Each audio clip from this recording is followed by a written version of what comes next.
James P. Thomas, and in the Navy I was a first-class petty officer, radarman originally, they became operating specialist, and then in the Air Force I retired as a major, and then decided to go into a different career field, went into signals intelligence, and after going through various survival schools and signals intelligence schools in San Angelo, Texas, I went through survival school in Fairchild and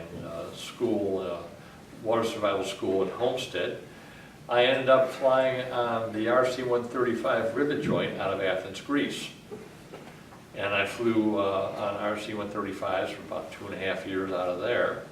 And we also, during that time, I was deployed to Riyadh, Saudi Arabia during the Iranian hostage situation. We had heard that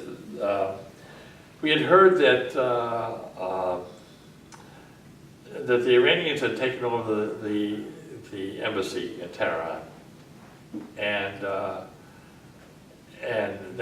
didn't know that much about it. And then there was a rescue attempt, and that failed. And they decided to move the AWACS, the Airborne Warning and Control System, to Riyadh. And they were going to fly into Ramstein, Germany, and then fly over to Riyadh as part of the air defense for Saudi Arabia, because the Saudis were afraid that the Iranians were going to try to move on them. They'd already have a war going on with Iraq, and so there's concerns there. And I had people that were qualified, and I don't want to go into the description, too much detail, but they were qualified to augment that crew. And we got a phone call that picked my 5 best men to go there and to Ramstein that night. I mean, they had to pack up I had to pick the 5 guys, pack up, they had to get their orders cut, get their bags packed, and catch a plane to go to Ramstein that night. You had to get commercial airlines and everything else. And so we got them up there to catch the AWACS coming over, and that was the original deployment of AWACS in 1981 to Riyadh, Saudi Arabia. Of course, they're still there now. And so we got it there, and then what happened was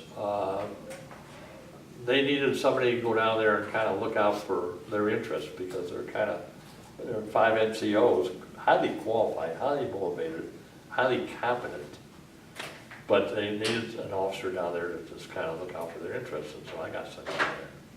And I ended up flying on the AWACS, and we kind of figured out that Reagan was going to be sworn in. And I said, you know what? They're going to release the hostages right after Reagan is sworn in. And sure enough, they did. And so we were on the AWACS that night, and we were way north of the Persian Gulf. I mean, and our job was to essentially make sure that the Algerian airliners coming out of Tehran, there were 2 of them, were not intercepted by, we were concerned that their F-14s on Desful, the Iranians had F-14s. We were concerned that they were going to get some, basically, some radical person to go rogue and try to shoot down the Algerian airliners. And the only thing we could do was give them a heads up that they were coming. And thank God they didn't. They ended up going into Athens, Greece, and as they say, the rest is history. So I had a chance, and after the hostages came home, I still stayed there, and we kind of observed what the Iranians and Iraqis were doing, like bombing Abadan and stuff like that. Well, after my tour in Athens, Greece, I was assigned to the National Security Agency, and during that time, I was deployed as a task force commander for Operation Coordinate Guard in Panama, and later became Coordinate Player, where we did some reconnaissance around El Salvador in the early 1980s. I did that and went back to the agency, and then was assigned to the Pentagon and became the Air Force Program Manager for Operational Security, wrote Air Force Reg 5530. From there, I got promoted to Major and was sent to Army Command General Staff College at Fort Leavenworth for a year. From there, I went to European Command Headquarters, where I did NATO planning and also did intelligence collection management and developed an architecture for collection management that was used during Bosnia, things like that. I did NATO planning for mainly southern region NATO exercises in Naples. And after that, after 2.5 years in Stuttgart, Germany at European Command Headquarters, I went back to the agency, went to the Pentagon at the Director of NSA's Liaison Office, the Secretary of Defense, went back to the agency again, and then retired.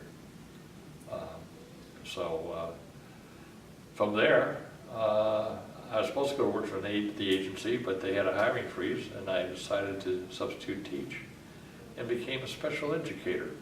I went to Johns Hopkins, got a master's in special ed, and taught special ed for 24 years, working with children with severe and profound disabilities, and just retired from that about 1.5 years ago. And that's it.